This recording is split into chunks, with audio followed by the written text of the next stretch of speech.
Hai teman, selamat datang di channel Sekate New. Jangan lupa pada teman-teman untuk like, komen, dan subscribe supaya tidak ketinggalan update dari channel ini. Mimin ucapkan terima kasih. Selamat menyaksikan. Terpaksa menikahi Pak Ustadz, season 3, bab 43. Curiga apa, Mi? Curiga kalau kamu hamil, jawab Alika dengan senyum lebar. Hana mengerutkan dahinya. Tapi aku nikah baru 2 minggu loh, Mi. Masa udah hamil aja? Pokoknya cek dulu. Alika curiga, bukan tanpa alasan. Beberapa kali Hana bercerita dan mengeluh soal apa yang dirasakannya. Memang tidak ada mual saat pagi hari, namun beberapa ciri-ciri lainnya membuat Alika yakin anaknya itu sedang mengandung. Bukan pertama kali Alika berbadan 2, sekarang bahkan kali ketiga ia mengandung. Jelas Alika tahu, apalagi melihat kondisi fisik Hana yang sedikit berubah. Tapi Mi, cepetan, garis 1 atau 2 hasilnya urusan nanti. Ayo, Umi penasaran nih. Aku belum mau pipis. Alika memberikan botol air minum di atas nakas pada sang anak. Menyuruhnya untuk minum sebanyak-banyaknya sampai merasa ingin buang air kecil. Akan sangat membahagiakan jika Hana memang benar hamil. Memang jarang ada yang hamil secepat itu. Namun bukan salahnya jika memeriksa lebih dulu. Toh jika pun masih garis 1, tidak ada masalah. Kok aku jadi deg-degan nih, ungkap Hana saat menunggu hasil tes itu. Sama, Umi juga deg-degan, balas Alika. Ia seperti menunggu hasil tes untuk dirinya sendiri. Mereka menunggu beberapa menit hingga hasilnya terlihat. Sengaja Hana membalikkan test pack itu agar tidak langsung terlihat hasilnya. Setelah waktu yang cukup lama, dengan tangannya yang gemetar, Hana mengambil test pack itu dan membukanya dengan pelan-pelan. Bismillahirrahmanirrahim. Hana berucap dalam hati. Ia membalikkan test pack itu, namun matanya masih tertutup. Mata Alika membulat sempurna melihat hasil tes itu. Ia bahkan sampai menangis saking bahagianya. Mendengar sang ibu yang menangis, Hana semakin penasaran. Ia perlahan membuka matanya untuk mengintip hasil tes. Kaget, mulut Hana bahkan terbuka lebar dengan mata yang terbelalak. Ia beralih menatap ibunya yang langsung memeluk Hana dengan erat. Alhamdulillah, Umi dapat 1 paket, anak sama cucu, ucap Alika. Mi, ini beneran? Tanya Hana masih tidak percaya. Coba buka 2 test pack yang lainnya. Alika memang tidak memberikan 1, namun 3 sekaligus, agar tahu hasilnya seperti apa. Karena Hana begitu lama, Alika sampai membuka sendiri hasil test pack, yang ternyata semuanya bergaris 2. Untuk memastikan lagi, memang harus memeriksakan diri ke dokter. Pulang dari sini, Alika meminta anaknya itu untuk memeriksakan diri. Ia bahkan ingin segera pulang, padahal rencananya akan pulang nanti sore atau malam. Kasih tahu suami kamu, ujar Alika. Tapi kalau hasilnya salah, bagaimana Mi? Nanti Mas matiin, kecewa. Ya udah, kita pulang sekarang. Terus cek langsung ke dokter biar jelas. Hana mengangguk, menyetujui saran ibunya. Alika langsung mengajak suaminya itu untuk pulang. Ia juga belum mengatakan apa-apa pada sang suami karena ingin melihat kepastiannya seperti apa. Meski Safa terlihat tidak rela karena pulang lebih cepat dari rencana, namun ia tidak bisa berbuat apa-apa. Akhirnya mereka pulang ke kota, tidak langsung ke rumah. Alika meminta untuk singgah di rumah sakit tempat biasanya meriksa kandungan. Kebetulan tadi ia sudah menghubungi dokter Erika dan beliau memang sedang ada di tempat. "Umi sakit?" tanya Syafiq heran. "Enggak kok, Umi sehat banget malahan. Kalian semua tunggu aja di sini ya." Alika membawa Hana untuk masuk ke rumah sakit, sedangkan yang lainnya menunggu di mobil. "Umi kenapa sih, Bi?" tanya Safa penasaran. "Abi juga nggak tahu," jawab Syafiq. "Beruntung Akil tertidur. Jika tidak, anak itu pasti ingin keluar dari mobil. Akil memang begitu. Jika mobil sudah berhenti, pasti ingin keluar, meski sebenarnya belum sampai ke tempat tujuan." Setengah jam berlalu, Alika meminta semuanya untuk masuk. Sampai di depan ruangan, hanya ada Alika yang berada di luar, membuat mereka heran. Mereka bahkan tidak menyadari jika sedang berada di depan ruangan dokter kandungan. "Matiin, ayo masuk." Tanpa bertanya apapun, Matiin masuk ke dalam ruangan itu. "Ada apa sih, Mi?" tanya Syafiq penasaran. "Abi, coba baca di depan pintu itu apa?" ujar Safa saat menyadari sesuatu. "Ini suaminya?" tanya dokter Erika. "Iya, saya suaminya, Dok. Istri saya kenapa ya?" tanya Matiin penasaran. "Istri Anda tidak apa-apa. Hanya saja untuk beberapa bulan ke depan, kondisinya pasti akan sedikit berbeda," jelas dokter Erika. "Kenapa, Dok?" Dokter Erika tersenyum. "Selamat, Pak. Istri Anda sedang mengandung. Usia kehamilannya 1 bulan." Antara senang dan kaget saat dokter mengatakan jika Hana hamil dan usia kehamilannya sudah 1 bulan. Padahal mereka baru saja menikah 2 minggu. Matiin bukan menuduh atau curiga pada istrinya sendiri. Ia hanya kaget karena penuturan dokter tadi. Dokter Erika sudah menanyakan beberapa hal, termasuk jadwal menstruasi pada Hana.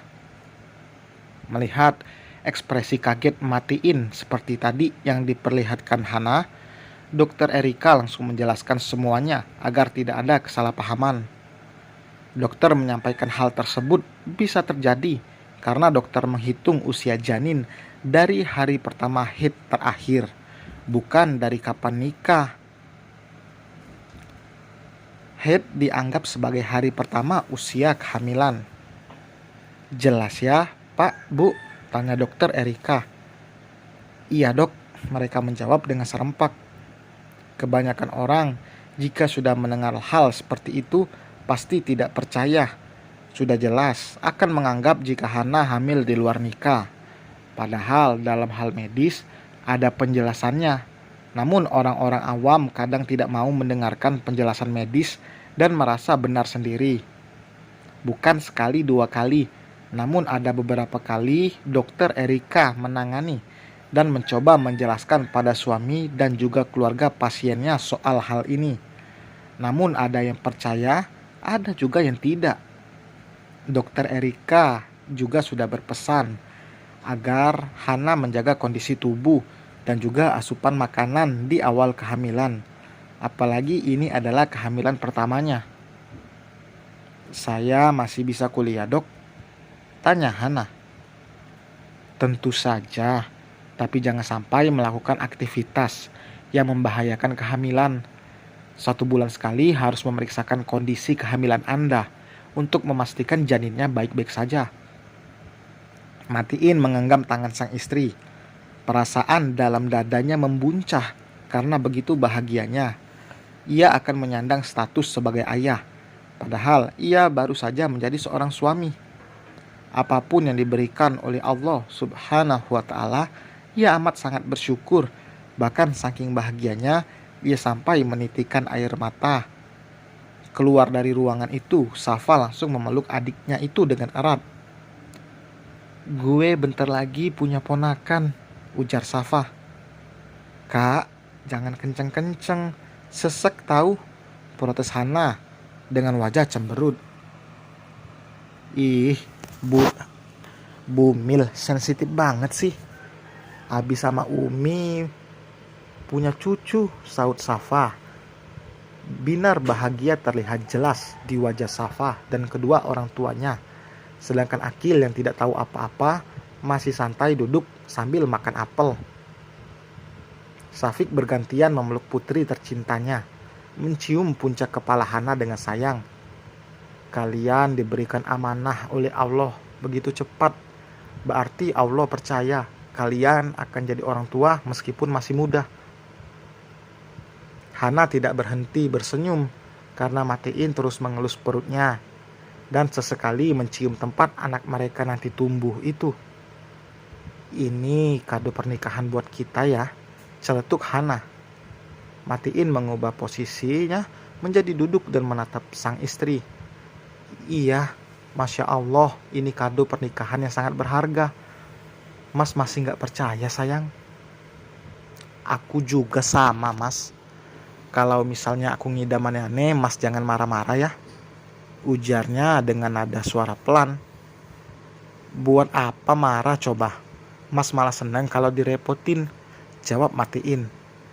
Lelaki itu kembali ke posisi awalnya, merebahkan tubuhnya dengan menyamping dan mencium perut Hana sambil berbisik di sana. Nak, apapun yang kamu mau, insya Allah ayah berikan selama ayah bisa. Hana tertawa geli dengan tingkah Matiin. Tangannya terangkat untuk mengelus kepala suaminya. Saat ini mereka sudah berada di kontrakan. Sebelum pulang, Alika berpesan jika mereka bisa kapan saja menginap. Apalagi kondisi Hana sekarang sedang hamil. Alika ingin juga menjaga anaknya, walaupun ia sendiri pun sedang berbadan dua. Soal kuliah, Hana akan tetap kuliah selama kondisinya sehat. Ia baru akan mengambil cuti kuliah saat nanti bulannya ia melahirkan. Kehamilan ini adalah rezeki yang tidak disangka-sangka. Bahkan Hana maupun Matiin tidak berpikir untuk memiliki momongan dengan cepat. Mereka hanya menunggu diberi amanah. Dan ternyata amanah itu datang dengan begitu cepat. Matiin semakin semangat untuk bekerja keras agar ia bisa memberikan kehidupan yang layak untuk istri dan anaknya nanti. Kalau anaknya yang mau aja baru dikasih. Kalau ibunya yang mau, Matiin mendongakkan dan memajukan sedikit wajahnya untuk mencium dagu Hana. Sama dong, ibu hamil ini mau apa? Mau tidur, rasanya capek banget. Matiin dengan cepat bangkit dari pangkuan Hana. Ia beralih berbaring sambil memeluk sang istri. Posisi ternyaman bagi mereka membuat tidur rasanya semakin nyenyak. Mas gak nanya sama dokter tadi? Nanya apa? Kalau hamil muda masih boleh gak? Dahi Matiin mengerut. Boleh apa? Lelaki itu memang polos. Malah jadi Hana yang sepertinya sangat mengerti. Boleh nganu, bisik Hana dengan malu-malu. Nganu apa? Hana mulai kesal. Gak usah dibahas, tidur aja. Hei, jangan kesel gitu. Mas minta maaf. Mas, cuma bercanda loh sayang. Terus gimana? Masih boleh kok, yang penting mainnya lembut. Kehamilan memang membuat hormon wanita menjadi meningkat. Rasa ingin untuk berhubungan akan bertambah lebih dari biasanya. Kok mas tahu? Tadi sempat ngobrol sedikit sama Abi, jawabnya sambil terkekeh. Meski malu, tapi karena untuk pengetahuan akhirnya Matiin beranikan diri untuk bertanya karena mertuanya sudah jelas lebih tahu. Karena istrinya sudah hamil 3 kali dengan yang sekarang. Soal kehamilan memang begitu sensitif. Lebih baik bertanya meski malu. Karena terkadang mencari tahu di internet juga ada yang keliru. Setelah menanyakan itu, Hana mulai menutup mata karena rasa kantuk sudah menyerangnya. Ia merasa lelah setelah tadi perjalanan pulang. Matiin juga sudah terjun ke dunia mimpi. Namun saat mengingat sesuatu, Hana kembali terjaga lalu membangunkan Matiin. Mas, mas, kenapa? Sabun yang di villa kamu bawa pulang kan? Hana membangunkan Matiin hanya untuk menanyakan soal sabun yang dipakai Matiin di villa kemarin malam. Dan selesai teman, terima kasih telah mendengarkan. Jangan lupa like, komen, dan subscribe. Sampai berjumpa di bab berikutnya. Bye.